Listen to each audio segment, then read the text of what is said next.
Au ministère de Mines, on apprend que jusqu'aujourd'hui, les agents commis dans le cadre de la structure standard n'ont pas encore été notifiés. Nous recevons ce soir Henri Kanakana, président du syndicat La Transparence et Justice Sociale. Bonsoir et bienvenue.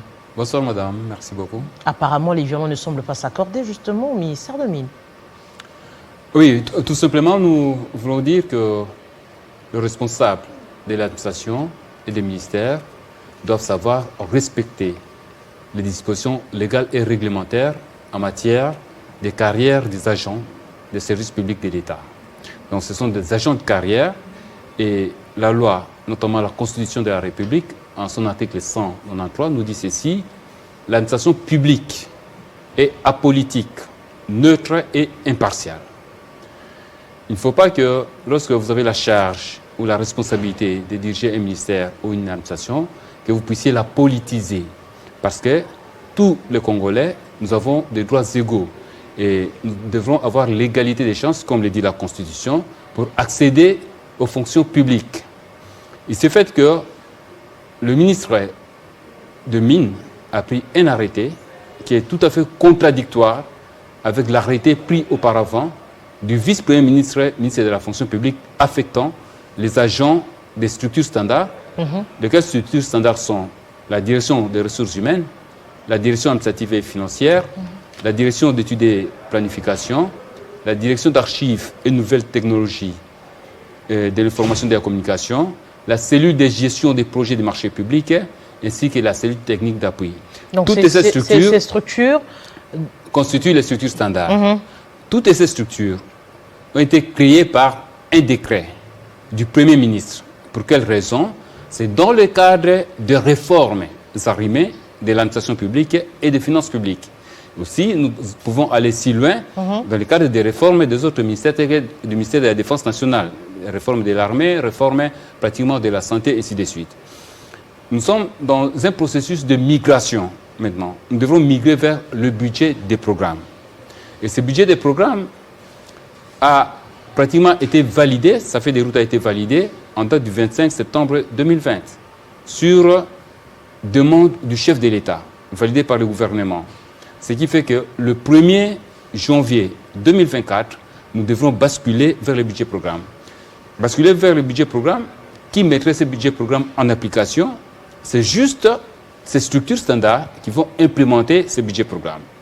Et dans le cadre de ce budget programme, nos ministères deviendront à la fois responsables des engagements de dépenses, des liquidations des dépenses et des ordonnancements des dépenses. Ce qui fait qu'on devra déconcentrer la dépense publique. Et ainsi, les ministères du budget et des finances seront déchargés de manière à laisser le ministère sectoriel réaliser les politiques publiques comme il se doit, réaliser les investissements du pays comme il se doit et réaliser le fonctionnement du pays comme il se doit. Alors, mais malheureusement, oui. Qu'au ministère de Mines, le ministère de Mines ne veut pas pratiquement que le secrétaire général puisse notifier les agents qui ont concouru, qui ont réussi en ordre utile, suivant les dispositions de la loi 16/013 portant statut des agents de carrière service public de l'État. Il ne veut pas que ces agents-là puissent être mis en service et entrer en fonction. Alors, par contre, si les téléspectateurs doivent bien comprendre, ces agents des structures standards ont été retenus sur base des tests qu'ils ont effectués, tests à réussi, et l'on suppose qu'ils sont apolitiques et c'est eux qui doivent être, je dirais, les cerveaux moteurs des ministères justement pour booster la fonction publique. Absolument, parce que s'ils ont concouru, s'ils ont réussi au test, c'est parce que les dispositions légales le prévoient.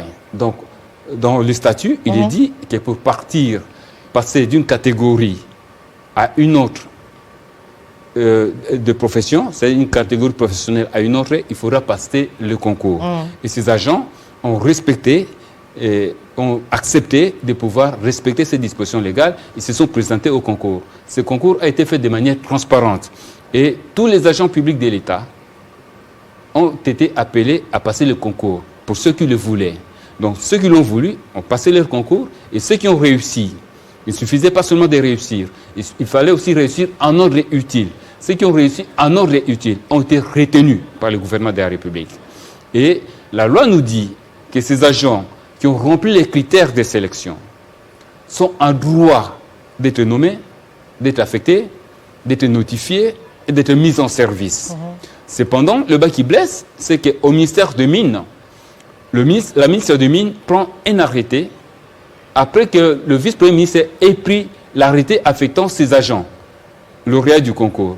Il prend un arrêté et dans cet arrêté, il affecte des directeurs pratiquement qui n'ont passé aucun concours. Alors, quelles sont les démarches aujourd'hui entreprises par votre syndicat? Parce que déjà, au ministère de Mines, l'ensemble a refusé cette hypothèse dans la mesure où ils se disent que, oui, c'est vrai, les réformes ont été faites, mais justement, la fonction publique n'a pas prévu de place pour placer ces gens.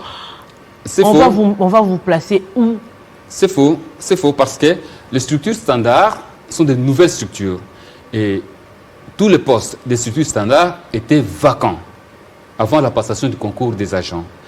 Et conformément à la loi, aucun agent ou aucun cadre de collaboration, cadre supérieur ou haut fonctionnaire ne peut être affecté dans une structure standard sans avoir été lauréat d'un concours.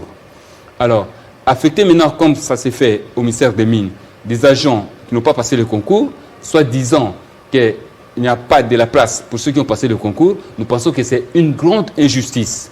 C'est une injustice pour quelle raison? Parce que ceux qui ont passé le concours ont droit, ceux qui n'ont pas passé le concours, lorsqu'ils sont affectés ou mis en service, la loi nous dit ceci, la loi nous dit que leur affectation est nulle et de nul effet. Ce n'est pas moi qui l'ai dit, c'est la loi qui l'a dit, l'article 9 de la loi 16/013 portant statut des agents de carrière du service public de l'État. Cette affectation est nulle et de nul effet. Ça veut dire tout simplement que ces agents-là, qui n'ont pas passé le concours, ont le devoir de se conformer à la réglementation et à la loi et de passer le concours. Parce que ce n'est pas fini, ce n'est pas le dernier concours. Il y aura un troisième concours pour les structures standards, pour plus de 40 secrétariats généraux. À l'heure actuelle, où en êtes-vous avec le ministère de Mines? À l'heure actuelle, madame, je dois vraiment vous dire la vérité, c'est que au niveau du ministère des Mines, les responsables sont téméraires dans les mal. Ils sont téméraires dans la violation des dispositions légales. Est-ce que dans d'autres provinces, est-ce que dans d'autres ministères, ces agents de structures standards ont été acceptés et placés? Dans tous les autres ministères, je dirais, il y a 11 ministères de la première vague où les agents des structures standards, lauréats du concours, sont placés, ils ont été affectés, ils sont en service, ils sont opérationnels et ils travaillent comme c'est doit. Il y a eu 12 ministères de la seconde vague. Dans ces 12 ministères, les 11 autres ministères sont en train de notifier aujourd'hui. Il y a eu quelques résistances aux affaires étrangères, aux hydrocarbures, à l'intégration régionale et à la jeunesse. Mais en ce moment que nous vous parlons, les notifications sont en train d'être apprêtées pour les agents de ces ministères-là. Seul le ministère de Mines veut demeurer à marge. Nous disons ceci, le ministère de Mines ne peut pas demeurer à marge pratiquement des réformes de l'administration publique et des finances publiques. Ça serait à la fois au détriment du secteur de mines et aussi ça sera à la fois au détriment de notre nation. Parce que notre nation doit quand même se développer. Nous devons migrer vers le budget programme. Migrer vers le budget programme, ça veut dire migrer vers une gouvernance de développement. Alors, comment le ministère des Mines devra rester dans une situation où le ministère des Mines utilise des personnes incompétentes, des personnes sans profil voulu, des personnes pratiquement qui sont placées de manière arbitraire, de manière inflationniste, qui sont placées de manière sentimentale. Nous disons non, il faudra que tous soient soumis aux mêmes critères. Donc tous les agents des structures standards, de tous les ministères, nous devrons être soumis aux mêmes critères. Ça veut dire être universitaire, au minimum licencié, passer son concours, réussir à ce concours, être classé en ordre utile et être affecté par le ministère de la fonction publique. Faire autrement, nous pensons que franchement, c'est apporter de l'incohérence et de l'inharmonie dans le plan d'action du gouvernement, dans le fonctionnement du gouvernement. À l'heure actuelle, on apprend que vous avez initié des sit-ins.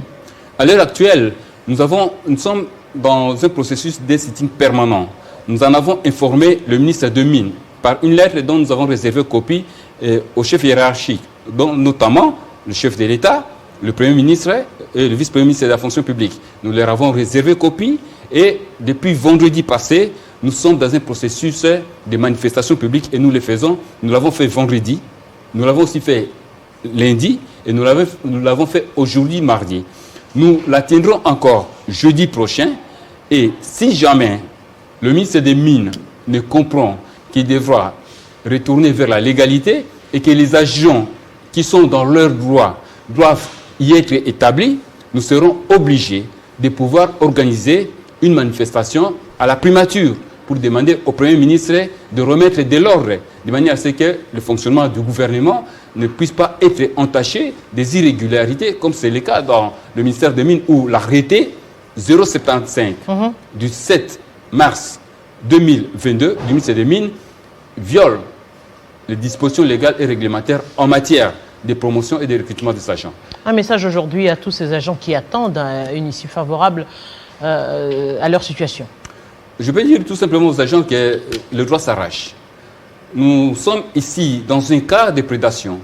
Pourquoi je dis cas de prédation? Parce que les agents qui ont droit à ces fonctions, on les arrache leurs fonctions et on veut les attribuer à des gens qui n'en ont pas droit, qui sont incompétents, qui n'ont pas les profils, aux agents qui n'ont pas les compétences. Alors nous pensons que c'est un cas de prédation qui est préjudiciable au ministère des Mines et qui est préjudiciable à la nation. Donc les agents doivent tenir bon, ils sont dans leurs droits, ils doivent savoir les réclamer et ils doivent savoir les réclamer jusqu'au bout pour être établis dans leurs droits.